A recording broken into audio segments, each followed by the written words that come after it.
Primeira carta aos Tessalonicenses, capítulo 2, versos 7 até o verso 12.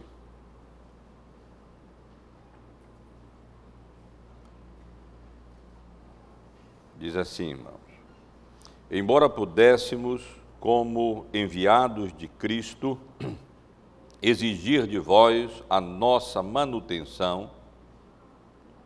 todavia nos tornamos dóceis entre vós, qual ama que acaricia os próprios filhos. Assim, querendo-vos muito, estávamos prontos a oferecer-vos não somente o Evangelho de Deus, mas igualmente a nossa própria vida, por isso que vos tornastes muito amados de nós. Porque vos recordais, irmãos, do nosso labor e fadiga, e de como noite e dia labutando, para não vivermos à custa de nenhum de vós, vos proclamamos o Evangelho de Deus. Vós e Deus sois testemunhas do modo porque piedosa, justa e irrepreensivelmente procedemos em relação a vós outros que credes. E sabeis ainda de que maneira, como pai a seus filhos, a cada um de vós exortamos, consolamos e admoestamos para viverdes por modo digno de Deus, que vos chama para o seu reino e glória. Meus irmãos, no domingo passado, nós iniciamos o nosso estudo dessa sessão inicial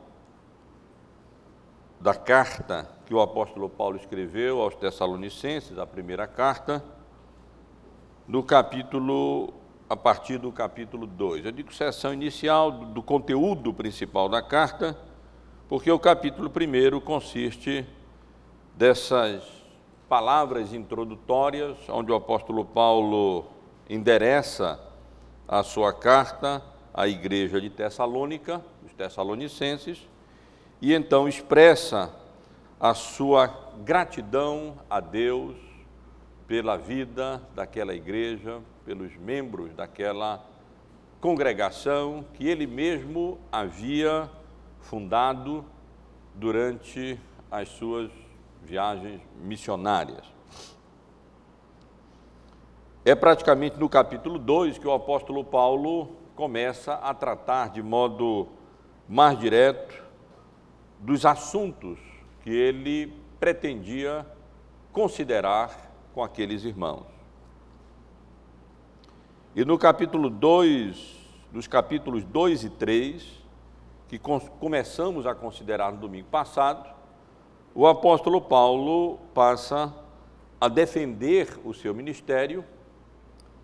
e, assim, ao assim fazer, a defender o Evangelho das insinuações de que ele não procedia com sinceridade ao proclamar o Evangelho. Os irmãos certamente devem lembrar da grande oposição que o apóstolo Paulo experimentou quando anunciou o Evangelho, na cidade de Tessalônica, e tamanha foi a oposição dos judeus à sua pregação do Evangelho ali, que mesmo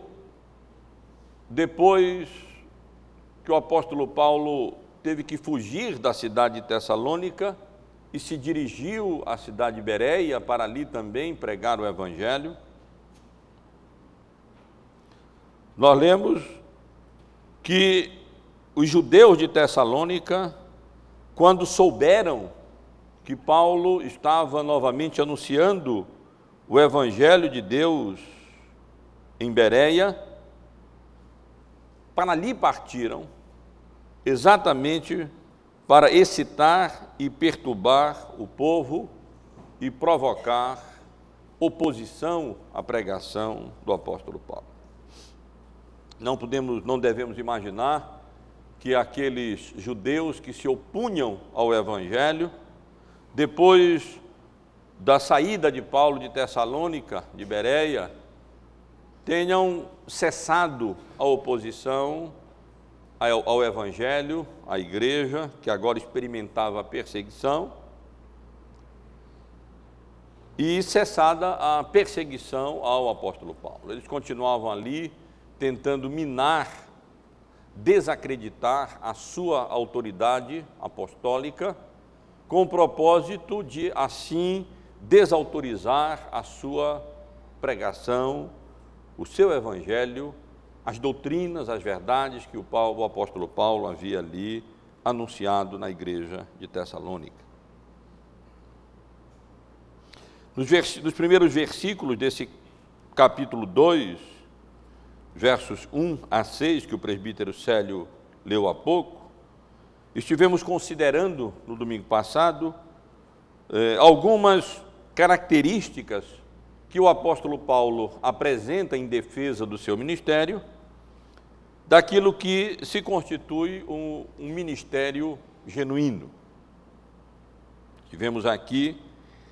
considerando como a atitude de Paulo havia sido genuína. Ele não havia chegado em Tessalônica para anunciar o Evangelho de maneira covarde, mas mesmo perseguido e afrontado e humilhado em Filipos, de onde ele tinha vindo, Deus havia concedido ousadia para que ele, chegando em Tessalônica, anunciasse com firmeza, com determinação, sem covardia, mas com muita coragem, o Evangelho. O conteúdo do seu Evangelho também era genuíno. Ele não provinha do erro, do engano, como ele menciona no versículo 3, a nossa exortação não procede de engano. O que Paulo anunciava era o Evangelho de Deus. Não se tratava de filosofia humana, de especulação humana, não era uma mensagem oca, era o Evangelho que ele sabia que era o poder de Deus para a salvação de todo aquele que crê, tanto de judeus como de gregos, porque era o Evangelho de Deus. Também as motivações que levaram o apóstolo Paulo a anunciar o Evangelho nas suas viagens missionárias e particularmente na cidade de Tessalônica, não era impura, era uma motivação genuína. Não procedia de impureza, não tinha intenções gananciosas, não buscava o louvor, a honra, o reconhecimento e a glória humanas. Paulo anunciava o Evangelho com motivações sinceras e puras, de agradar a Deus e de ser um instrumento da graça de Deus para a conversão dos eleitos de Deus ali na cidade de Tessalônica. E finalmente estivemos vendo, irmãos, com base nesses versos 1 a 6, como o próprio método, a própria maneira como o apóstolo Paulo anunciara o Evangelho na cidade de Tessalônica era um método genuíno, uma maneira genuína, porque ele não utilizou de linguagem de bajulação, nem pretendia agradar a homens, mas pretendia agradar exclusivamente a Deus. A verdade, diz ele, é que nunca usamos de linguagem de bajulação, como sabeis, nem de intuitos gananciosos, Deus disso é testemunha. Também jamais andamos buscando a glória de homens, nem de vós, nem de outros. E a passagem que nós temos diante de nós, irmãos, para considerar, do verso 7 ao verso 12, que lemos há pouco, na realidade é a continuação da defesa que o apóstolo Paulo faz do seu ministério. que nós temos aqui, portanto, é a apresentação de algumas qualidades adicionais de um ministério genuíno. Ministério genuíno, verdadeiro, como o ministério que o apóstolo Paulo desempenhou na cidade de Tessalônica. Ele não apenas tem uma atitude genuína, conteúdo genuíno, motivação genuína e método ou maneira de pregar genuína, como consideramos, mas ele também apresenta outras qualidades que eu quero, com a graça de Deus, considerar com os irmãos nesta noite. E eu convido os irmãos, portanto, a manterem a Bíblia aberta, a partir do versículo 7 desse capítulo 2, para refletirmos acerca de outras qualidades que o apóstolo Paulo menciona em favor da genuinidade, da sinceridade, da veracidade do ministério que ele exerceu anunciando o Evangelho na cidade de Tessalônica. E quero sugerir aos irmãos que outra qualidade do ministério do apóstolo Paulo, aqui descrita nos versos 7 até o verso 9, de respeito ao amor e à abnegação que caracterizaram o seu ministério ali naquela cidade. Observem, irmãos e irmãs, o que diz o apóstolo Paulo nesses versículos. Embora pudéssemos, como enviados de Cristo, exigir de vós a nossa manutenção, todavia nos tornamos dóceis entre vós, qual ama que acaricia os próprios filhos. Assim, querendo-vos muito, estávamos prontos a oferecer-vos não somente o Evangelho de Deus, mas igualmente a nossa própria vida. Por isso que vos tornastes muito amados de nós.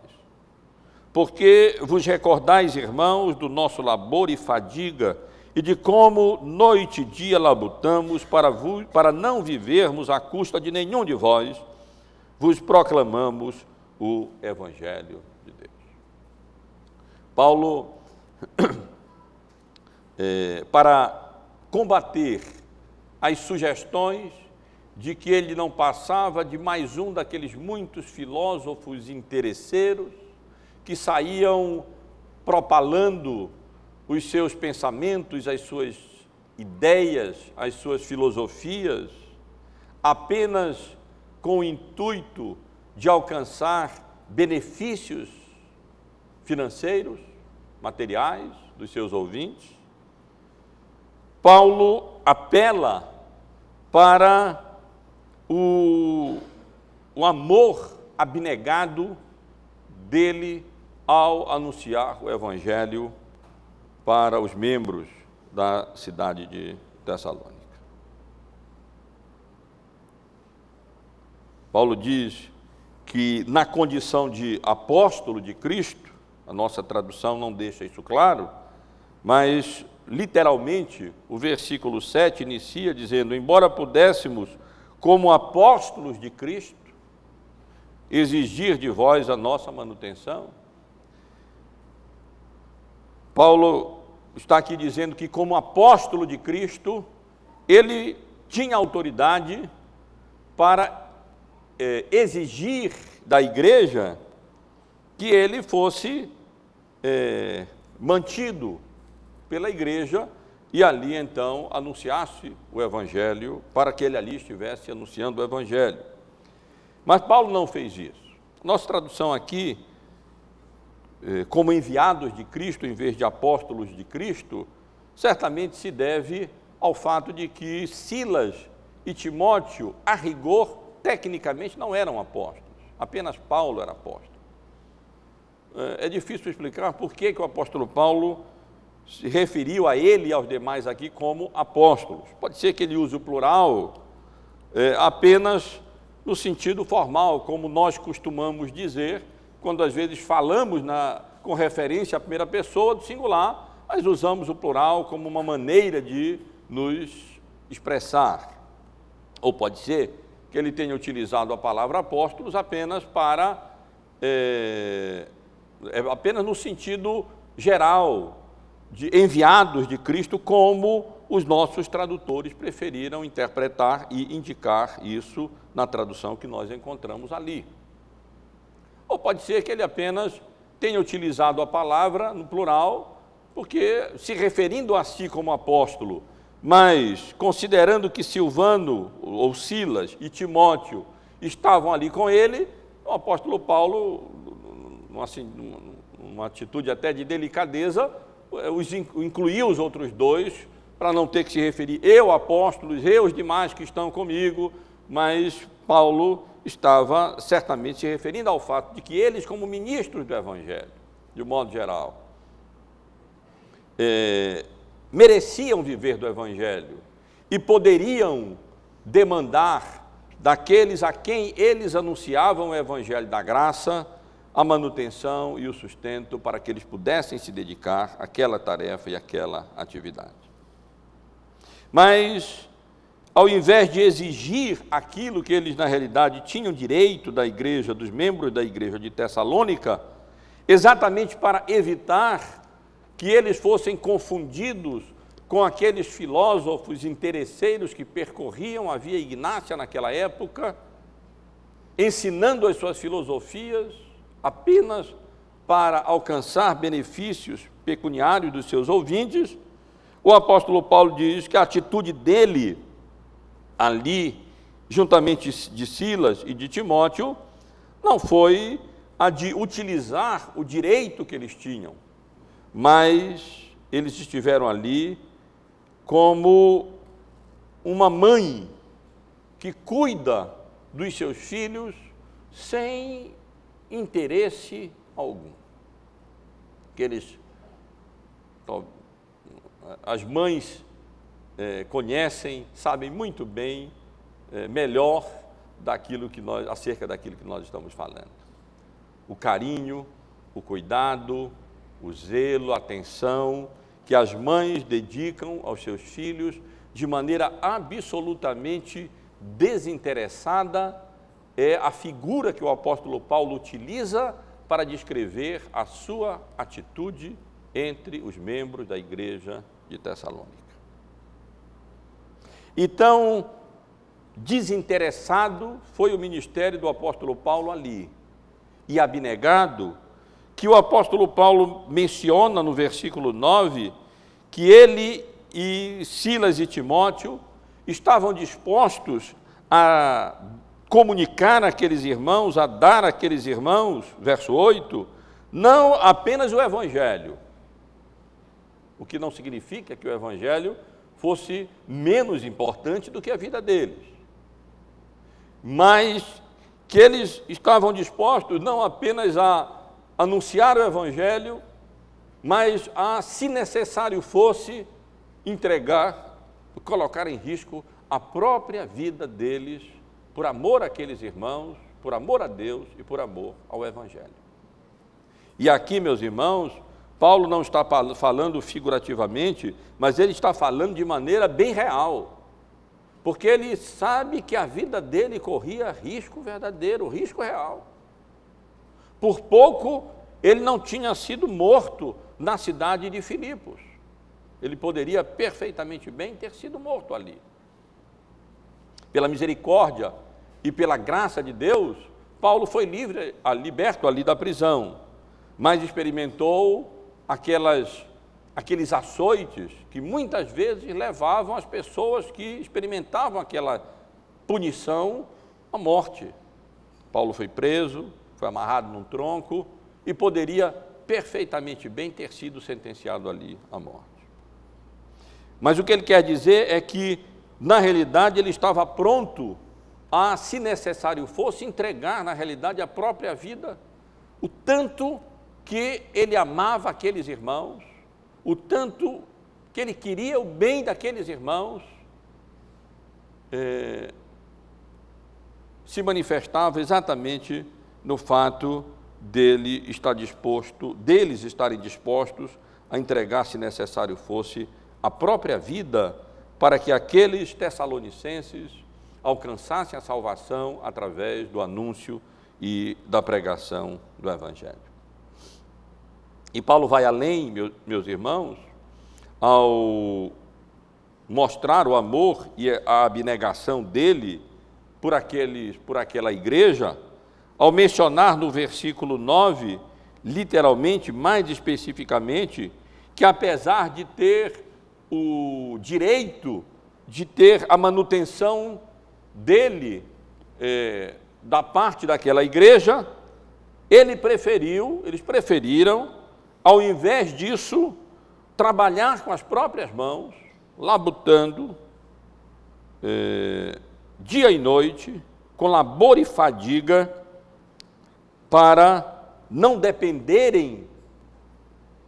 deles naquela obra, naquela tarefa de evangelização dos membros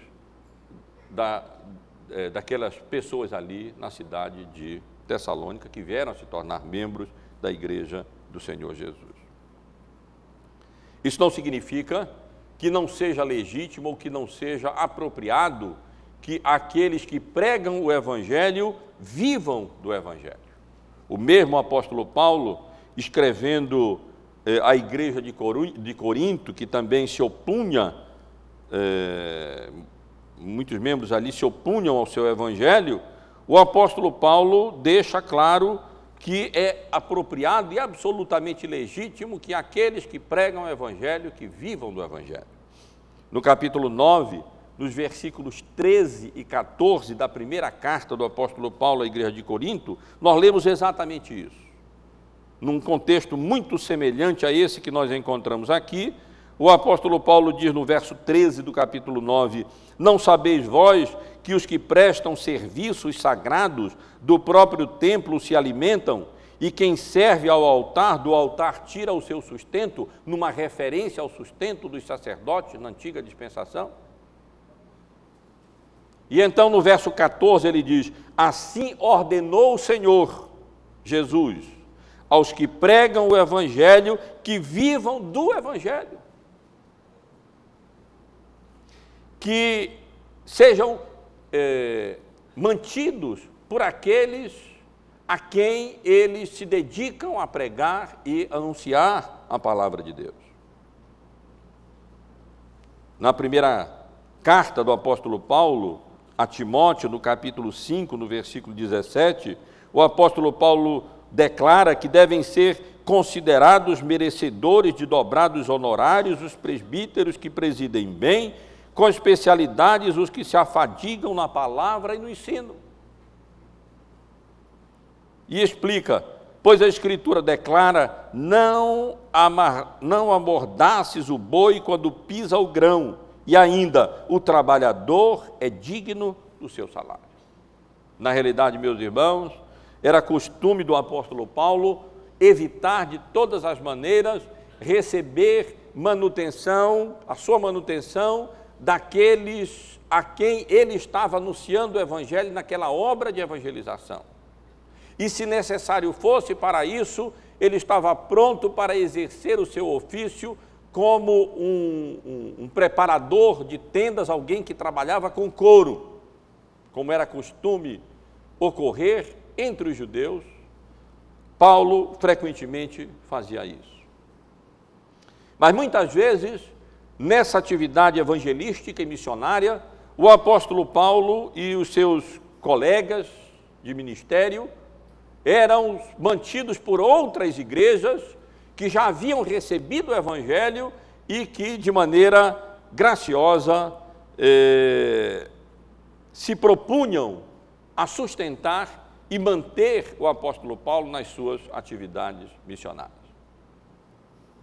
Nós lemos em Filipenses, vale a pena os irmãos lerem essa passagem no capítulo 4, a partir do versículo 10, que exatamente durante o seu ministério na cidade de Tessalônica, o apóstolo Paulo recebeu donativos, mais de uma vez, da igreja de Filipos, para que ele pudesse realizar ali o seu ministério, as suas atividades evangelísticas e missionárias. Trata-se de uma passagem bonita, talvez a passagem mais bonita de alguém que recebe um donativo e de maneira íntegra, altiva, mas demonstrando gratidão, escreve para expressar a sua gratidão, mas ao mesmo tempo, manifestar que aprendeu a viver independentemente dessas doações. No capítulo 4 da carta do apóstolo Paulo à igreja de Filipos, ele escreve: alegrei-me sobremaneira no Senhor, a partir do verso 10, porque agora uma vez mais renovastes a meu favor o vosso cuidado, o qual também já tinhais antes, mas vos faltava oportunidade. Digo isto não por causa da pobreza, porque aprendi a viver contente, desculpem, irmãos, em toda e qualquer situação. Tanto sei estar humilhado, como também ser honrado. De tudo e em todas as circunstâncias já tenho experiência, tanto da fartura como de fome, assim da abundância como de escassez. E aí vem aquele versículo 13, muito mal interpretado no meio evangélico, e que na realidade se refere a tanto sei ser humilhado como sei ser honrado. Tudo posso naquele que me fortalece.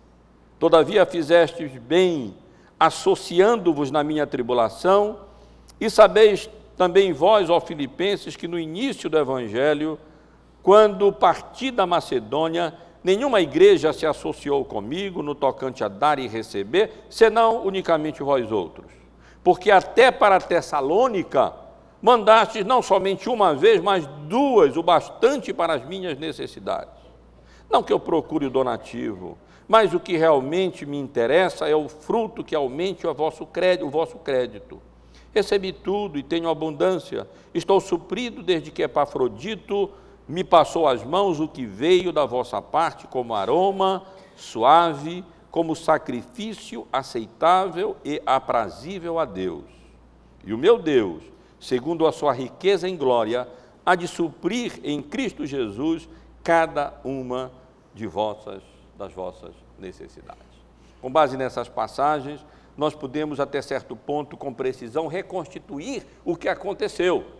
Paulo tinha vindo de Filipos, a igreja já havia sido ali estabelecida, de lá ele tinha se dirigido para Tessalônica para anunciar o Evangelho, juntamente com Silas e Timóteo.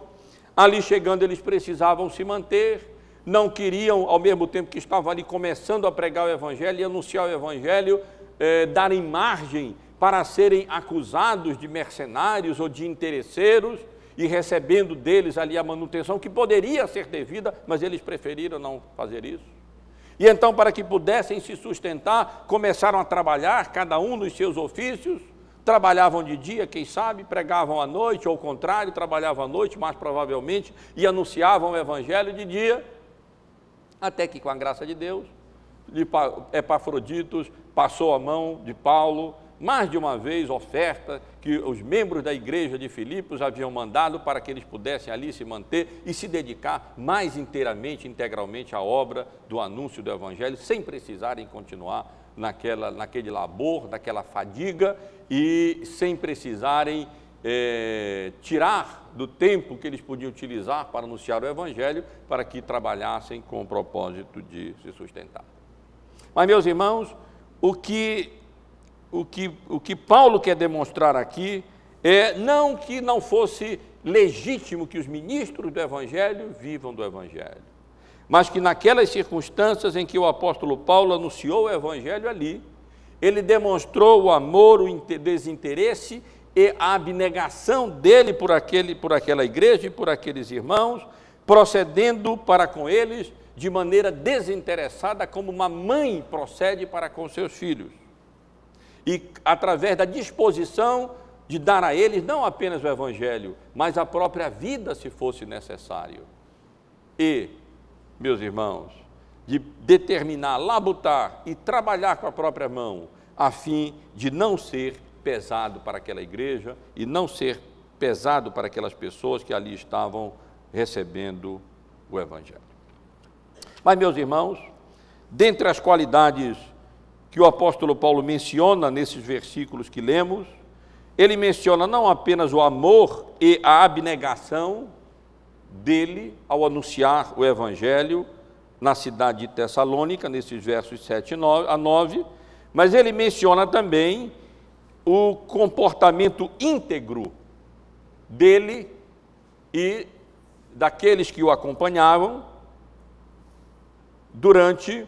a estadia deles ali na cidade de Tessalônica. Paulo podia reivindicar que ele foi, durante o seu ministério, ele agiu de maneira reta, de maneira correta, de maneira íntegra, durante o seu ministério dele, do ministério dele ali na cidade de Tessalônica. Vemos isso no versículo 10, onde o apóstolo Paulo diz: vós e Deus sois testemunhas do modo porque piedosa, justa e irrepreensivelmente procedemos em relação a vós outros que credes. E aqui o apóstolo Paulo chama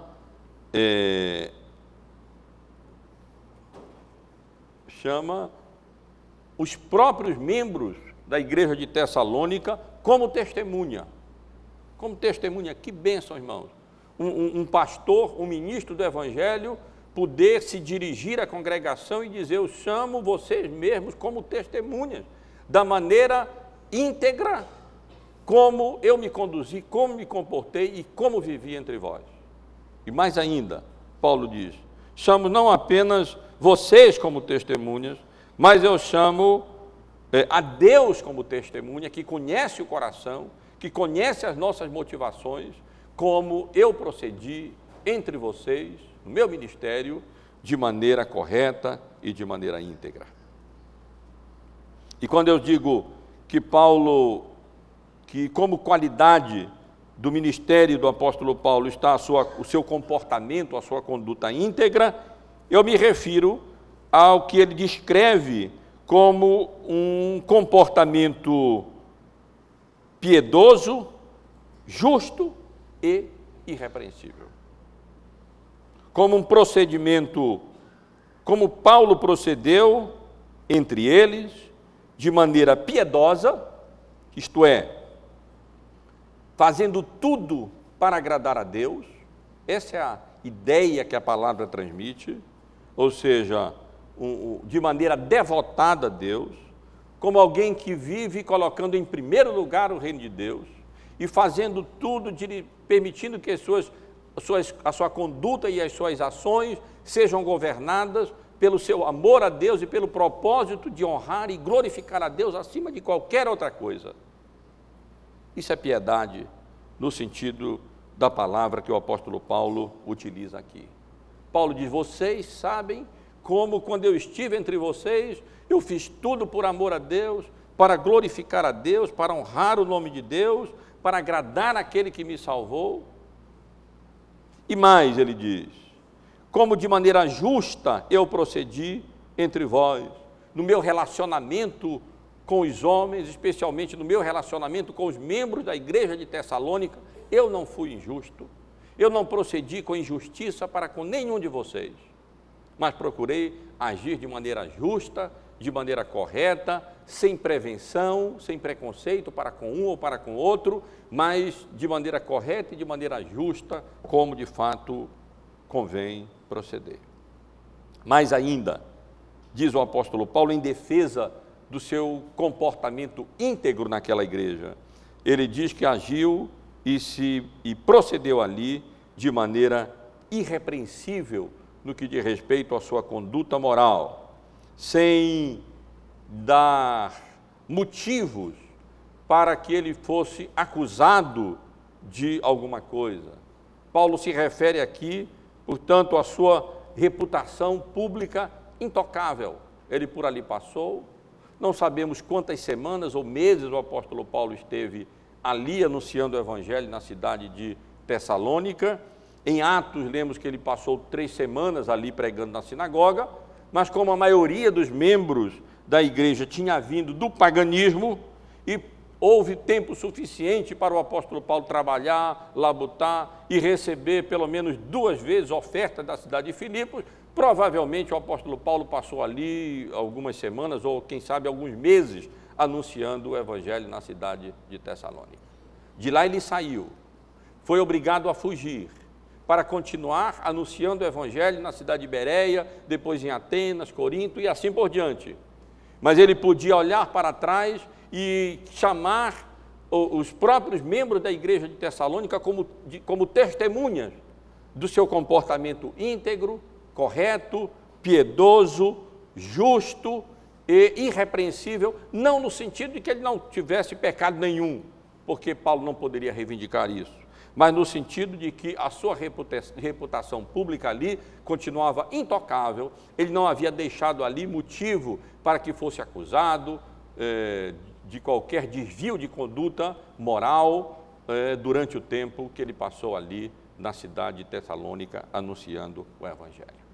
Evidentemente, irmãos, por trás disso tudo estão as acusações que eram levantadas ali contra o apóstolo Paulo. Certamente ele estava sendo acusado de interesseiro, ele estava sendo acusado de outras coisas lá também, e o apóstolo Paulo escreve exatamente para combater isso e dizer: não, vocês sabem que enquanto eu estive entre vocês, não foi usando da autoridade que eu tinha como apóstolo de Cristo, mas na verdade como mãe, manifestando amor e abnegação para com vocês, a ponto de estar preparado de, se necessário, fosse entregar a própria vida e de nem sequer utilizar o direito que eu tinha de cobrar de vocês a minha manutenção, mas, na realidade, trabalhando, labutando para vos anunciar o evangelho. Vocês conhecem também a maneira íntegra como me conduzi e como me comportei entre vós, de maneira piedosa, de maneira justa, de maneira reta, sem tratar ninguém com injustiça, sem conduta moral repreensível, sem viver, ou melhor, positivamente vivendo para agradar a Deus, para a honra de Deus e para a glória de Deus. Foi assim que eu me comportei e me conduzi entre vós, e para isso eu chamo a vocês próprios e a Deus como testemunha, diz o apóstolo Paulo, daquele período que ele ali passou anunciando o evangelho e depois pastoreando aqueles irmãos. E finalmente, meus irmãos, nos versículos 11 e 12, o apóstolo Paulo apresenta uma terceira qualidade do seu ministério. Além do amor e da abnegação e do comportamento íntegro, o apóstolo Paulo faz referência à sua fidelidade no desempenho das atividades específicas próprias do seu ministério, próprias do seu ofício. Lemos no versículo 11: e sabeis ainda de que maneira, como pai a seus filhos, a cada um de vós exortamos, consolamos e admoestamos para viverdes do modo digno de Deus, que vos chama para o seu reino e glória. E é interessante, meus irmãos, nós observarmos que nessa defesa que o apóstolo Paulo faz do seu ministério, ele se compara a uma mãe e ao pai. Se compara a uma mãe no que diz respeito ao cuidado necessário e à sua disposição de entregar a sua própria vida e da maneira desinteressada como ele cuidou daquela igreja, pastoreou aquela igreja, anunciou o evangelho àquela igreja. Mas assim como filhos precisam do cuidado da mãe e da firmeza do pai, do pai, assim também a igreja de Tessalônica, isso também a igreja de Tessalônica precisava. E o apóstolo Paulo, portanto, faz referência não apenas ao amor e à abnegação próprias de uma mãe no seu ministério, mas faz referência também à sua fidelidade no desempenho do seu ministério ali. E aqui também o apóstolo Paulo chama os membros da cidade de Tessalônica, da igreja de Tessalônica, como testemunha, porque ele diz: e sabeis ainda de que maneira, como pai a seus filhos, a cada um de vós exortamos, consolamos e admoestamos. Aqui, Paulo utiliza novamente 3 palavras para descrever o seu ministério ali na cidade de Tessalônica. Primeiro, ele utiliza o verbo exortar. Paulo esteve ali exortando aqueles irmãos. A ideia que a palavra transmite é a ideia de encorajar aqueles irmãos, de estimular aqueles irmãos, como que o apóstolo Paulo estivesse dizendo ali: perseverem, irmãos, continuem, sigam avante, e encorajava ali, exortava aqueles irmãos apesar das provações e privações e perseguições que eles estavam sofrendo, a continuarem firmes na fé, firmes no Evangelho, e Paulo ali estava, portanto, instruindo e encorajando aqueles irmãos. Mas ele também consolava aqueles irmãos diante das tribulações que eles estavam experimentando. Paulo estava ali confortando, dizendo: irmãos, é assim mesmo. Nós fomos chamados não apenas para reinarmos com Cristo, mas fomos chamados também para sofrermos com Cristo. E ele ali, de uma maneira simpatética, ele estava ali se colocando ao lado daqueles irmãos e confortando aqueles irmãos, consolando aqueles irmãos, mais ou menos como o apóstolo Paulo fez na sua primeira viagem missionária. E lemos no capítulo 14 do livro de Atos, no versículo 22, quando, depois de anunciar o Evangelho na Galácia, nas cidades de Listra, Icônio, Derbe, Antioquia, o apóstolo Paulo voltou, e lemos no versículo 12 que, fortalecendo as almas dos discípulos, exortando-os a permanecer firmes na fé e mostrando que, através de muitas tribulações, nos importa entrar no reino de Deus. Como pai, o apóstolo Paulo se dirigia àqueles membros da igreja de Tessalônica e dizia: eu sei, irmãos, não é fácil. Nós seremos perseguidos como Cristo foi perseguido também. E passaremos por provações e privações, mas permaneçam firmes, como um pai aconselha um filho. Continuem, perseverem, continuem amando a Cristo. E ele estava ali exercendo o seu ministério, não apenas exortando aqueles irmãos, mas também confortando e consolando aqueles irmãos. Mas Paulo utiliza uma terceira expressão, uma terceira palavra, dizendo que ele admoestava também aquela igreja. Ele não apenas encorajava e consolava, mas ele admoestava, isto é, ele demandava, ele requeria, ele exigia da parte da igreja um comportamento reto e íntegro, como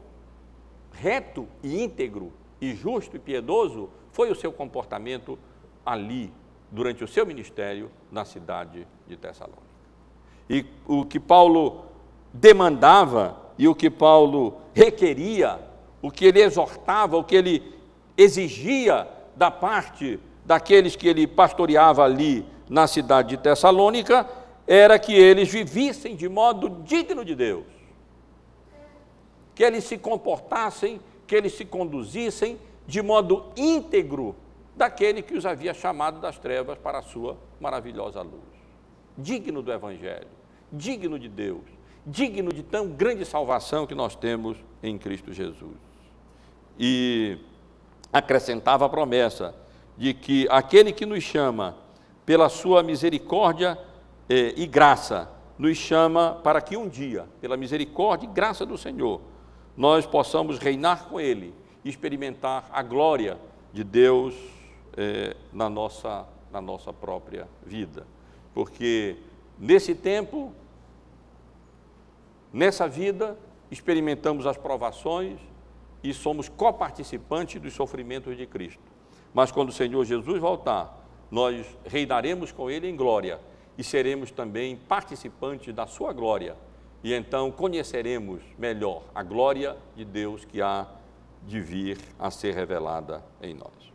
Aqui estão, portanto, meus irmãos, as qualidades que o apóstolo Paulo adiciona em defesa da integridade e da genuinidade do seu ministério. Além das qualidades que já mencionei domingo passado, nesses versos 7 a 12, o apóstolo Paulo acrescenta o amor e a abnegação próprias de uma mãe que ele manifestou durante o seu ministério na cidade de Tessalônica. Ele menciona também a sua integridade, o seu comportamento, que pode ser descrito como um comportamento piedoso, um comportamento justo e um comportamento irrepreensível. Passou vários meses ali, saiu dali e podia desafiar que alguém pudesse apresentar alguma coisa que pudesse comprometer o seu testemunho e a sua reputação pública durante o período que ele passou ali na cidade de Tessalônica. Pecador ele era, mas zelava para que pudesse agir de maneira irrepreensível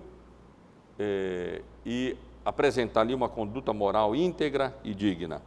E finalmente, irmãos, como terceira qualidade, o apóstolo Paulo apresentou a sua fidelidade no desempenho do seu ministério. Não deixou de exortar como precisava, não deixou de consolar aqueles que precisavam de consolo e não deixou de admoestar aqueles que precisavam de admoestação para que se corrigissem e andassem de maneira digna do Deus que os havia salvo através do anúncio e da pregação do Evangelho. Quero concluir, irmãos, apenas suplicando que Deus nos conceda a graça, especialmente a nós, a quem Deus chamou como ministros dele, como presbíteros, como pastores, pela misericórdia de Deus, demonstrarmos no nosso ministério as mesmas qualidades que o apóstolo Paulo demonstrou no seu ministério, e assim exercermos um ministério que possa ser descrito como um ministério genuíno, um ministério que mostre amor abnegado, desinteressado, tudo fazendo não por interesse próprio, mas para o bem daqueles que Deus nos confiou e para o louvor, para a honra e para a glória do nome daquele que nos chamou. Deus nos dê a graça de, como Paulo também, poder reivindicar um comportamento íntegro, isto é, piedoso, tudo fazendo para agradar a Deus, justo, sem sermos injustos com ninguém, e pela graça e misericórdia de Deus, irrepreensível, sem conduta moral reprovável, que venha a desqualificar o Evangelho, o nosso ministério, e assim desqualificar o Evangelho. E Deus nos dê a graça, meus irmãos e irmãs, de sermos diligentes e zelosos no desempenho do nosso ministério, exortando a quem precisa ser exortado, isto é, encorajado, confortando quem de fato precisa ser confortado e admoestando, corrigindo, disciplinando quem de fato precisa ser corrigido, admoestado e disciplinado.